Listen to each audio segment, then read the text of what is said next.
Hey guys, today we're talking about natural loving awareness. Underneath all the conditioning, underneath all of the ego, at the center of our consciousness is just natural loving awareness. As I've learned in Buddhism and from the Dalai Lama, underneath everything is natural loving awareness. And I've heard it said in other places as well, where all we are is like we're pure light and love.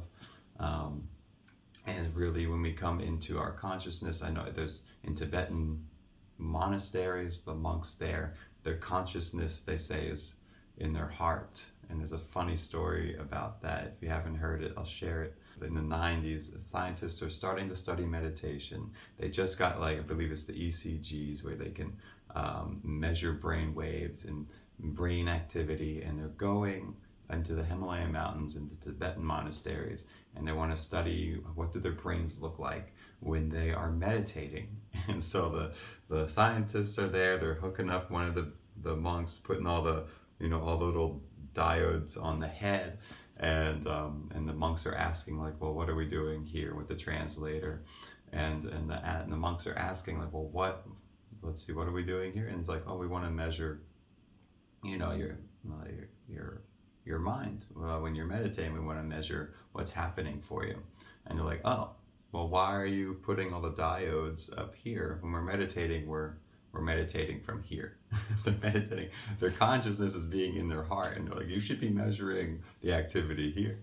And I really love these stories. In Buddhism, they have a lot of really wonderful, like, anecdotes and stories about their consciousness and where they're living from and how they are behaving. Another wonderful story from the Dalai Lama is, terrible things that China is doing to Tibet and has been doing for several decades now. And in that, there are these little stories of motivation and inspiration. And there was, a monk was captured, kept in jail in China, and they were kept in the jail cell, and the guards would torture them, because they're taught to believe that these are evil people, evil beings that are destroying the world, destroying China, whatever lies they're being told. And so they have this kind of hate for the monks, and they're torturing them and starving them and all these different things. One of the monks somehow becomes free and goes to India, to Dharamshala, where the Dalai Lama's home is now. And he meets the Dalai Lama, and Dalai asks him, like, what was the hardest part of being captured, and what the Chinese military did with you? And his answer was, I was this close to losing my love before my capture, for my guard, for my torturer. And that was the hardest thing for him. That was the biggest fear for him, that he would fall out of unconditional love for the person who is hurting him senselessly. And so this is that concept of natural loving awareness. And underneath everything, underneath the ego, underneath conditioned beliefs, underneath societal values, underneath the parental dynamics that we're brought into, there's natural loving awareness. And that's loving awareness for ourselves, that's loving awareness for others, it's loving awareness for all sentient beings, it's loving awareness for all earth, all life on earth, and all life in the universe. And I just wanted to share a story about that really made it clear for me.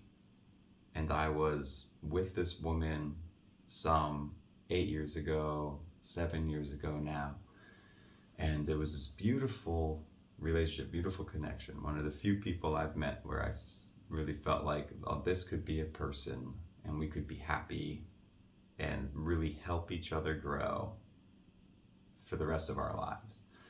And we were traveling around through Southeast Asia, and we were in India, and there was just this hiccup, and we couldn't quite get over it. And she's a psychologist, and a life coach and spiritual coach, and we're really having strong and clear communication, but we're also still working through our own egos and our own stuff. And it just wasn't gonna work.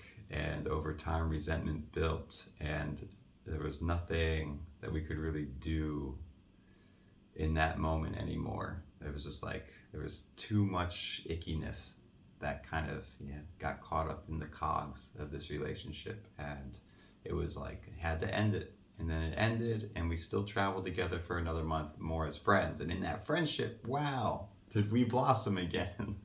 get rid of the relationship, get rid of the expectations that come from that relationship. And in friendship, wow, we blossomed so much. And we had such fun together, and it was such ease, and it was such joy and such love. And we were about to part ways, and she said, "Hey, that was so good. Why don't we get back together again?" And I was under my personal knowing that all of that shit that was there before is still there.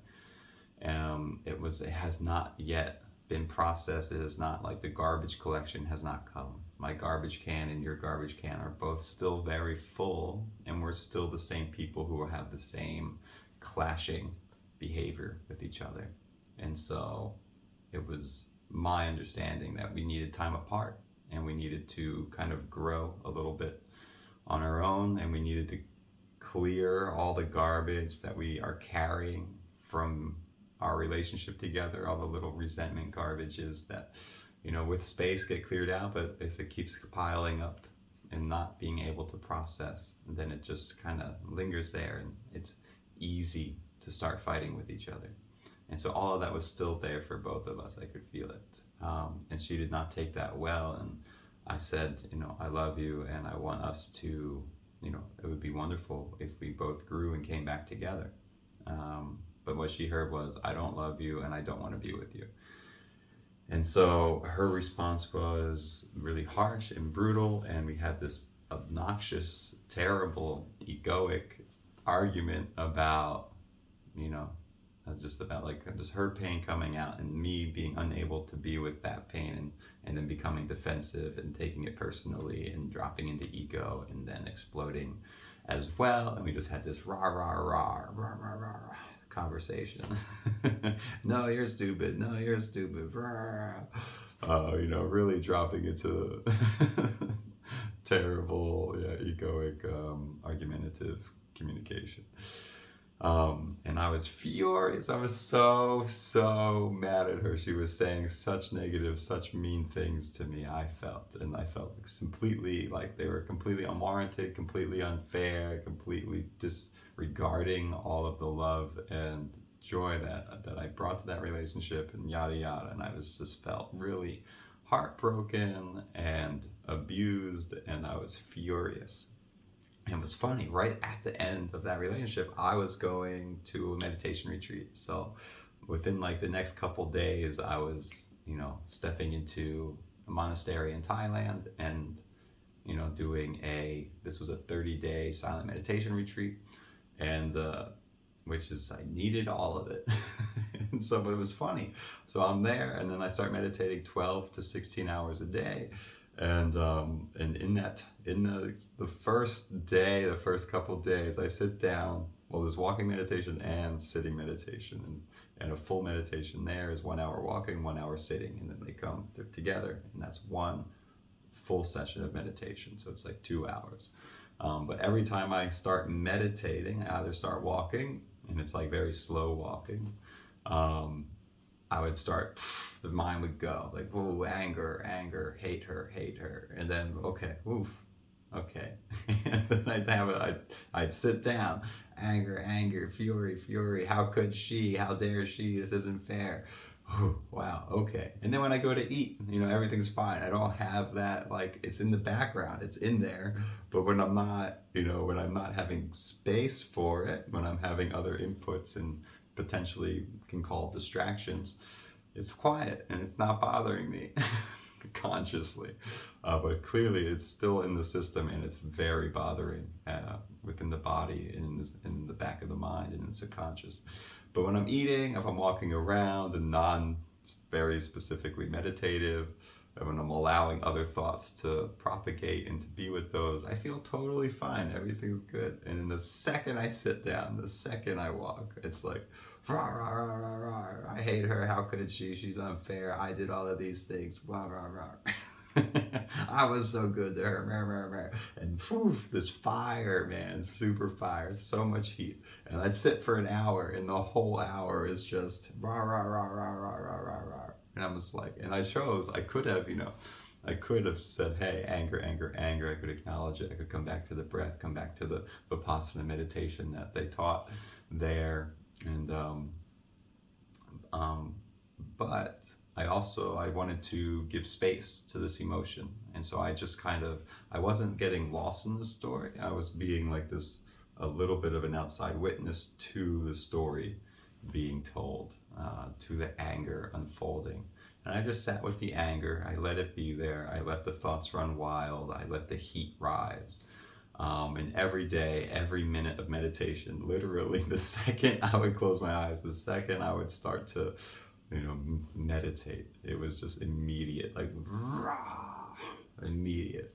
And then it happened every minute of meditation until around day 7. I was like, rah, rah, rah, rah, rah. And then in the middle of the rah, rah, rah, there was like oh, but she did that nice thing. Rah, rah, rah, rah, rah, rah, rah. And then I was like, hey, there was a nice thought in there. How interesting. That's really cool. Okay, that's good.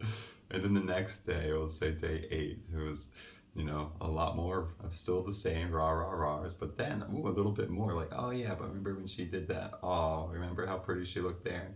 Oh, remember when she made you a nice pillow for the bus ride?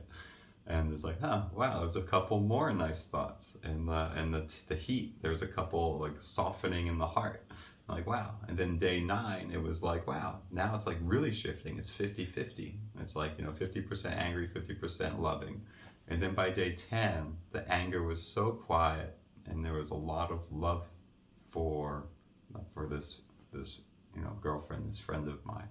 And it was all just like really, really warm heart emotions. And this is just the power of, that's the story we're telling. That's the story that I was telling myself. The ego was telling me that I had been wronged, and she was so unfair, and she was so awful, and she was so mean, and I was so good, and how could she, It's all these stories that the ego wants to tell me. But by just like being with the emotion, not pushing it away is one thing. And by allowing it to have that space to be there in the process, it was able to kind of dissolve. And there could be more processes put in where that anger comes in, and I could acknowledge the anger, and then I can also, in that, bring love to my friend. But I found it so, like, just amazing just to sit in that fire, to sit in the heat of my anger and of that anger, to sit in the fire of, it was not pleasant just constantly being in that, but just being an objective, curious, witnessing observer of the whole thing allowed it to kind of breathe itself out. And by the end of day 10, day 11, there was only love. And I didn't have to put in any practice. That's the natural state of ourselves when we allow things to dissolve, and we can allow the ego to become quiet. What is left behind is natural, loving awareness. And so I could have brought that in maybe a little bit more easily, more quickly, more purposefully. But the point of this story is that we don't have to. It's already there. Just by being with the emotion and allowing that to process, by not providing resistance, by just allowing it to be there and giving it the space that it needed, all that's left afterwards is love. And it was such a beautiful experience for me, and it's something that I'm remembering and I come back to time and time again for myself. And I wanted to share that here and share it with you guys, and I hope you enjoy this story, and I hope you can see it in your own self. I hope you can maybe sit in a meditation or do a little journaling where you just allow those, whatever feelings are there, whatever egoic kind of interlude is there for you. You can allow it to be there and then become aware of that natural loving awareness that is always resting underneath. And then sometimes it can become what's on the forefront and resting on top. So, with lots of love, have a wonderful day. Namaste.